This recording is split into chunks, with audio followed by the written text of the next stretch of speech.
Yes, Miss Emma. Right, this is the answer to somebody who is in Israel, I believe, who has a child who speaks English as a second language, and was just asking about SSP. The child is actually a teenager, but just asking about using SSP to teach reading and spelling. And actually SSP is not just great for teaching English reading and spelling, but also for teaching English, because they'll get a really good understanding, really good oral language, but a really good understanding of how our speech sounds relate to print. Now, I just want to show you, even though the child might speak no English at all, and perhaps you don't speak their first language, so you've got a bit of a language barrier. But what you would do is, let's think, for example, and I'm going to use these because it just makes you really understand about coding rather than me actually giving you the proper letters that we might use in English. So let's say, for example, that I had these, and these are just pictures of sounds. That's a picture of P. That's a picture of S. That's a picture of I. And that's a picture of N. So we turn to the child, P. Now, even if they don't understand any English, they're going to go P. They're going to repeat it back. P, S, I, N, S, N, P. And then I might say, okay, so what about if I do this? Then I might go, because there's no point just being able to say what those sounds are. They've got to know how they actually relate to real words. So we might have, so then what I'll say is, and this is exactly what we do in SSP, then I'll go P, S, I, N. Here is a word. S, I, P. I had to think about that then. Ip, sip. And we might show them the picture of the monster sipping, or I might have shown it in them first. So this is the picture. And we say sip, and then I'll show them ip, sip. Then I might show them a picture of nip, nip.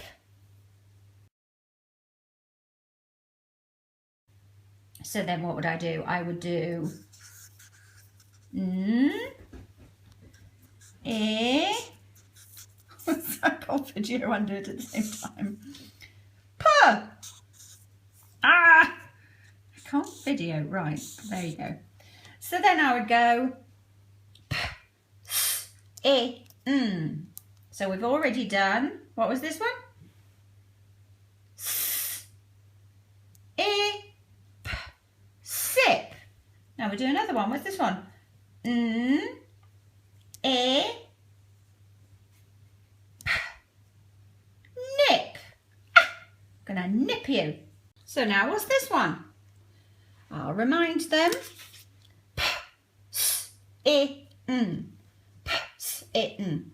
Let's remind them. Ip, sip. Ip, nip. Right, you work this one out.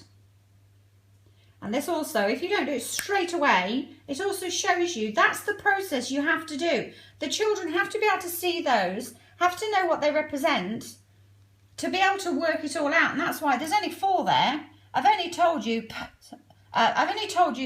S, I, N. So in the green level, we actually have 6. And all we do is we have 6 so that the children can follow the sounds to say the word, follow the sounds, say the word, follow the sounds, say the word.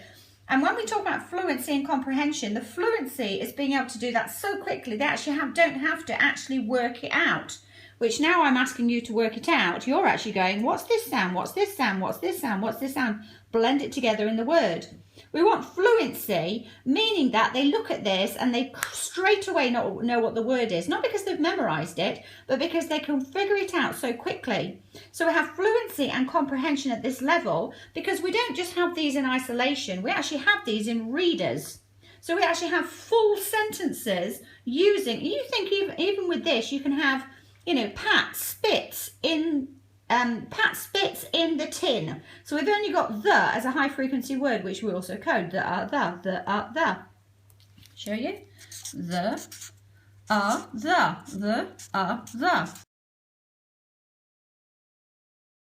So we have a couple of what we call duck level 1 words, but you think of all the sentences you can write even if you've only using a, t, p, I, n, and the children say sapin.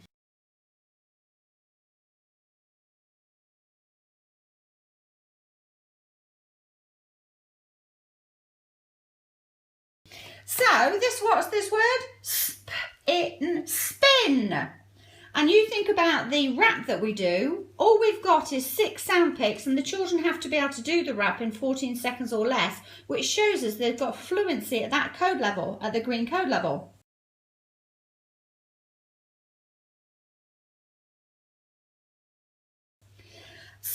So with this child who doesn't speak in English, it doesn't matter because we're just saying, what's this? And they say the sound and then they blend the sounds into the words. And they're also, we've got the thing there, so like the monster sipping or whatever, so it's meaningful. So they can also understand what that word is. But to start off with, we're just going to do the green level. So they're literally just code mapping at the green level. As well as follow the sound, say the word, and as well as the letter formation, they might not have ever drawn, that's why we have the phrase, round the apple, up down the leaf. But they don't need to learn the phrase, they just need to know the right formation. So let's just add one more. So now we've got an A. A, P, S, I, N. Start off with the first 6, so start off with those, it's just a lot easier. Because you can create so many words. That's why we do that. That's why so many, letters and sounds in the UK and whatever. That's why we all use sapin, because you can create so many words. So we've got a, p, s, I, n. So now we're going to say, okay, let's do nap. And then we show the picture of a monkey napping and whatever. And we go... excuse me, show them what napping is and whatever, and we can have some fun with that. So naps, and then you go nap, p, nap.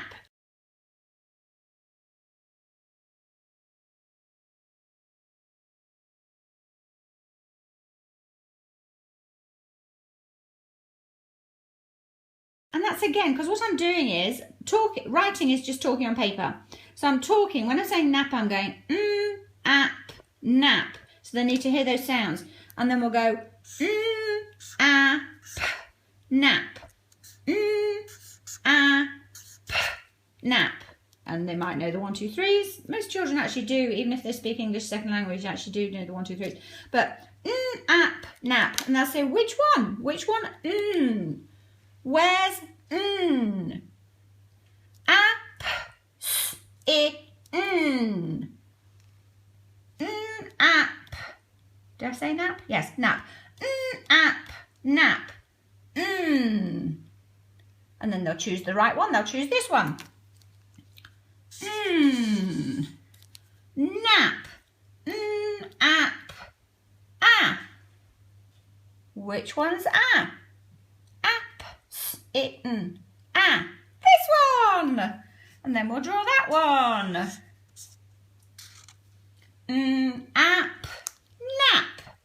Ap, nap. Ap, I, p. And we do it like that. So this is coding. So this is them understanding how our speech translates onto paper. So we're doing follow the sound, say the word to know the word. And you'll also have these as cards that they'll just quickly say what the word is.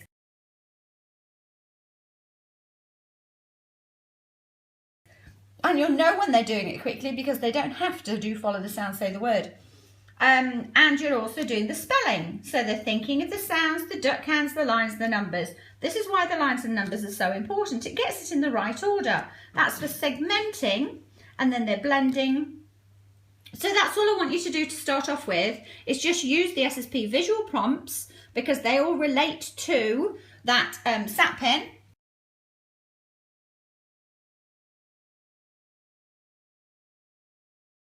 And you're just going to do, so obviously you're not doing this, obviously you're doing it with the sat pen. So let's just in case someone starts using all these symbols. So we're going to say to the children, to the child who doesn't speak English, at, p, I,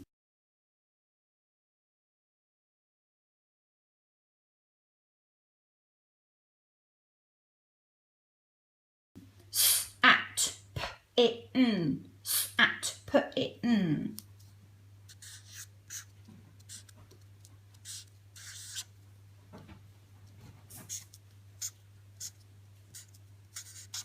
Oops. Okay, so we're going to follow the sound with them. So, at, p, I, t, I. Ip, tip. Might get them to draw it. You might show them a picture of it so that they actually understand what it is. And I'm also going to do spelling with them. So, nip, ip, nip, ip, nip, ip, nip. Which one? Yes. Ip. Where's I? There. Ip. At. P. Ip. P. Yay. Ip. Nip. Ip. Tip. I. Yeah, so you're just manipulating these and you're using the visual prompts, and hopefully they'll very quickly realise what that word means, and we're making it logical. It has helped me with my spelling and reading, because we've been doing the code mapping. And Code mapping, that's the word, code mapping. That's what you need to tell your teachers. How's it helped you? It helps me to spell, read and write from the code mapping and duck-in. Amazing. And it's going to really help you with working memory, isn't it? So you can remember it as well as being able to write it down. Anything else you can think of, Mrs. Corey, to tell her it's helped with? It also can help, it actually helps you to calm down so the teacher don't get angry at you. Someone's phone. It means, yes, because it means you can be organised and understand what you've got to do. But also you can tell your teacher, can't you? You can say, look, teacher, I can't understand this way, so can we do it this way? Because then I can understand it, I can be organised. This helped me spelling, reading and writing with the duck-in. And you have been doing some SSP at home, haven't you? And you really, your knowledge of that key ring, where's your key ring? It's in your bag. Yeah. Your knowledge of that key ring, even in just a few weeks, is just amazing, isn't it? Do you feel like now you've got a structure, you can hear the sounds, and then if you're not sure, you can look at it in your key ring. Fantastic. Just tell Mrs. Corey I'm amazing. Mrs. is amazing. I'm amazing, you are!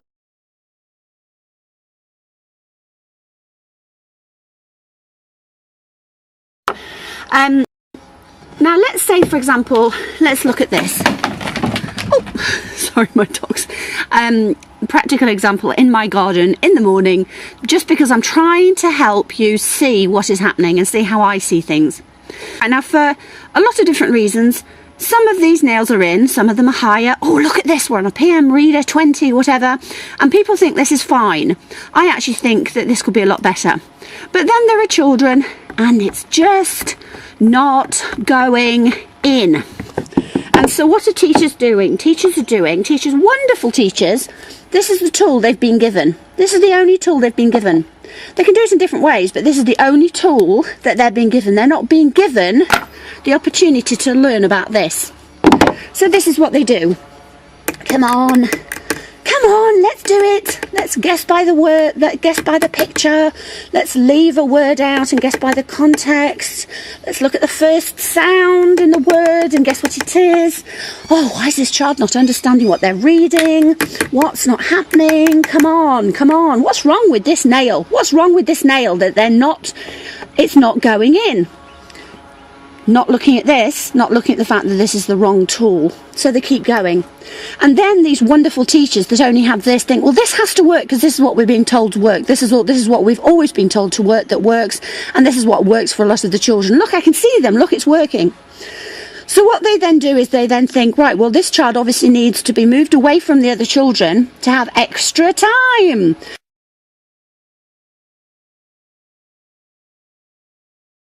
Extra time. Come on, come on. We've got even more time doing this. And this poor nail is going, oh, good grief. It just doesn't go in. And this poor nail is starting to feel really bad about himself. So this nail, oh, let's try it this way. Let's try it this way. And these wonderful teachers are giving him extra support. So the mummy nail thinks, yay, brilliant, extra support. More, more, more, more. The solution, this is not the right tool. Use SSP. Sorry, use SSP.